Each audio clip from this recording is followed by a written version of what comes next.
Truly, I am very honored to speak at this truly historic place. These walls have witnessed so many landmark events, and so many prominent figures have expressed their idea bound to change the world for better. It was here at this university shortly after World War II, when the European continent was still lying in ruins, when Sir Winston Churchill called for the creation of the United Europe. His urge then was, we must build a kind of United States of Europe. In this way only will hundreds of millions of toilers be able to regain a simple joys and simple hopes which make life worth living. I am convicted that life worth living is evident when I look into the eyes of my children. This should be eyes without fear. And that's possible only when we have a freedom and democracy. Mr. President, just on вас. Thank you very much. Let's applaud this gentleman that he live in our audience. Bye, gentlemen.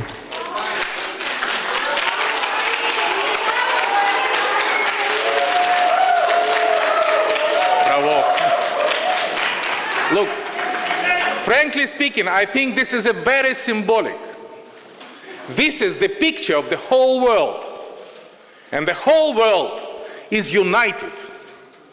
And the whole world is demonstrating the solidarity with Ukraine.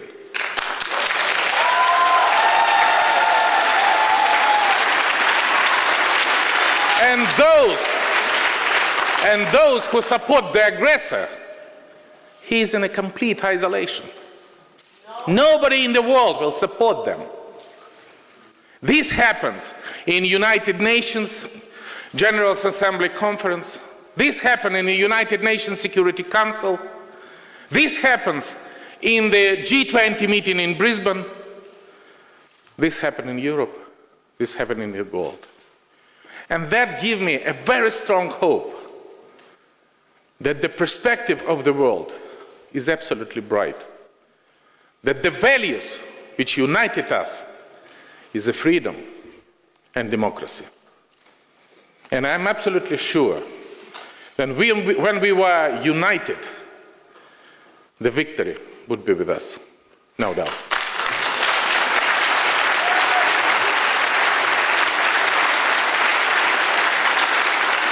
Why?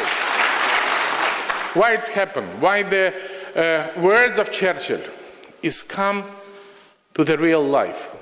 Because we have a very great evidence. The 28 European nations, members of the European Union, demonstrate a success story. Success story for 500 million people. When everybody respects the freedom, everybody respects the sovereignty, everybody respects the territorial integrity, everybody respects the democracy. And at the same time, they demonstrate and advance with the highest level, not only with the political freedom, but with a very high level of the economic standard. In the wake of the cruelest war in the human history, Churchill's dream of the united Europe sounds a little bit idealistic and a little bit naive. Now, in the 21st century, Churchill's dream is not anymore. Churchill's idealism has morphed into reality.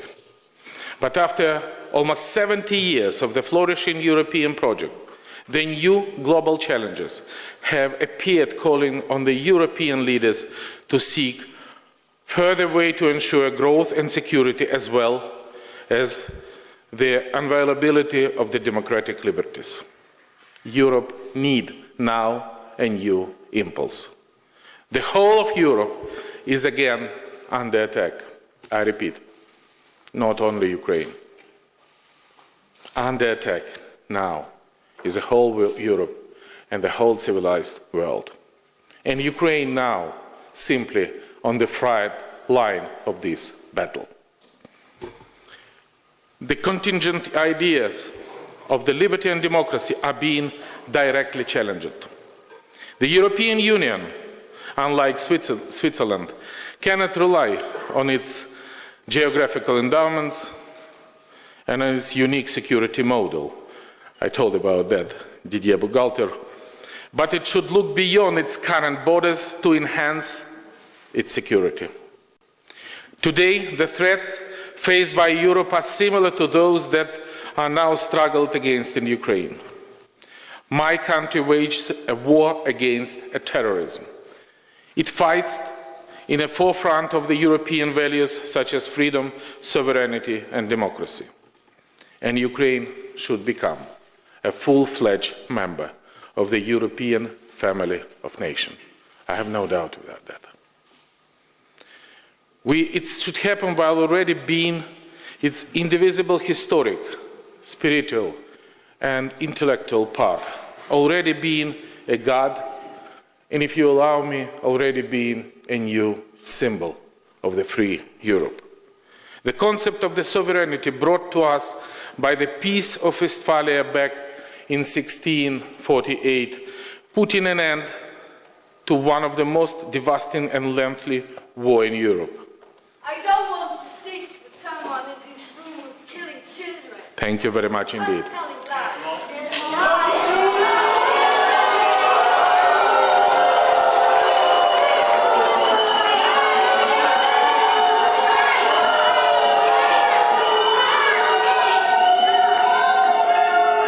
And in my speech, I said something about killing children.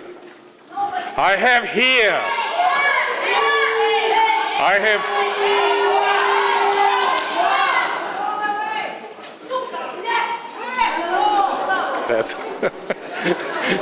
If anybody understands what she said, this is exactly the cultural level of this lady.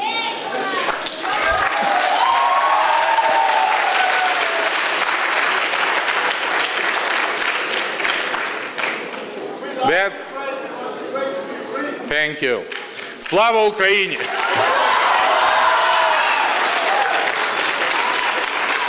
That's very difficult to say about the killing children.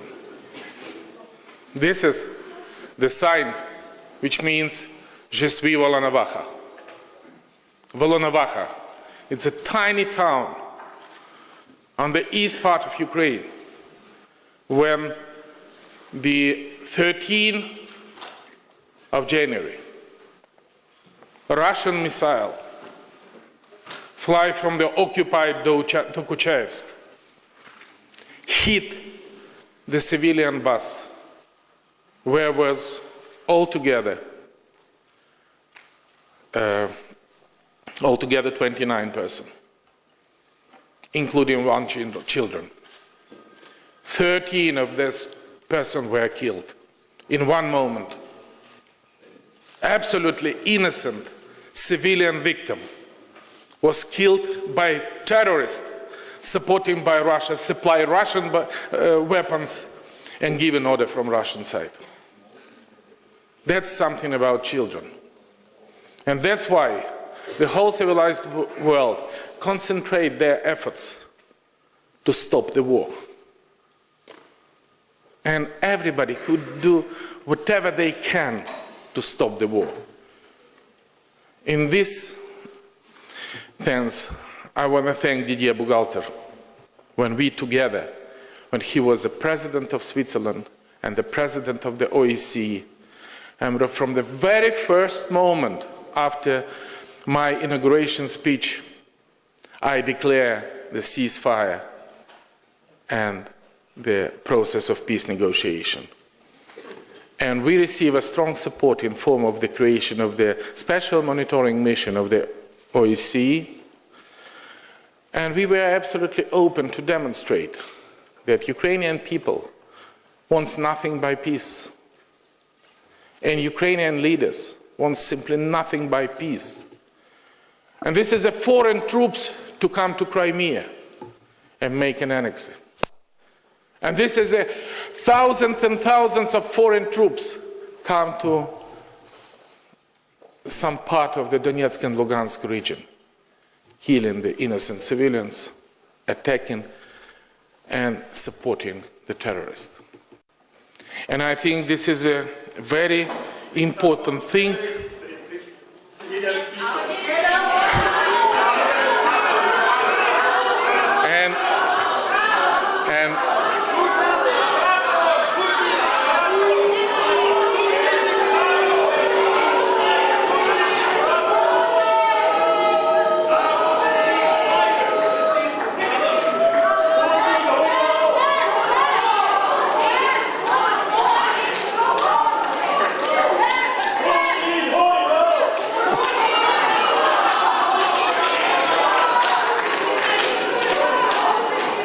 And this is a very important, to have a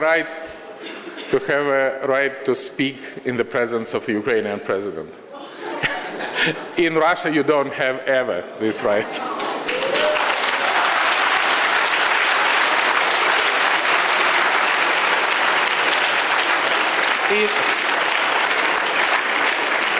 And in Switzerland and in Ukraine, they have a right to speak whatever they want. That's why we are stronger. Ladies and gentlemen, one may ask why Ukraine, as a member, would be more beneficial to the EU, reliable and predictable. Not even being EU citizen, the Ukrainians stood up against the bullet in defense of the core European values. What started as a student movement quickly involved all the Ukrainian generation who stood up defending their children. The faces of those who died in their country still line the streets of the downtown of Kiev.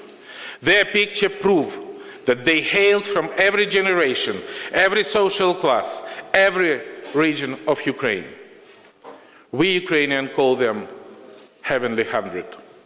And they died defending not only their country, but also the values on which Europe is built: freedom, dignity, rule of law.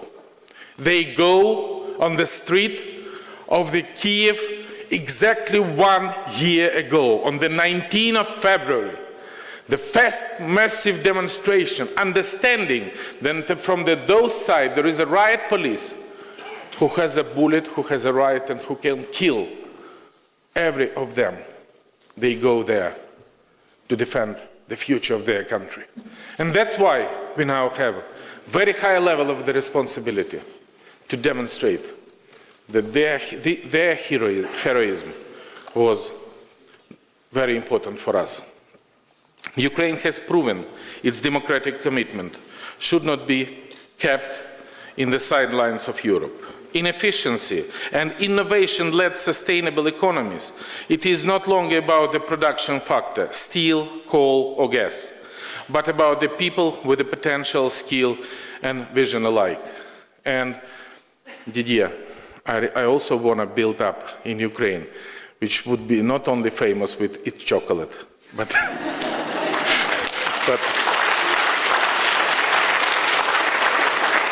with their freedom, with their intellectual possibilities, with their business climate and everything. And I think that in exchange of the experience, we together can reach them. This goes beyond the wider common market opportunities. It is also about the single space based on the common values and consolidated community capable to efficiently interact to address the current challenges. Tolerance, empathy, support demonstrated by the Ukrainian people, sometimes speaking different languages and even practices different religion, can serve a good example for Europe in face of its current challenges. Hundreds of thousands displaced persons who fled from the Russian-occupied Crimea and war-torn regions of Donbass have found a hospitable shelter and support in central and western part of Ukraine.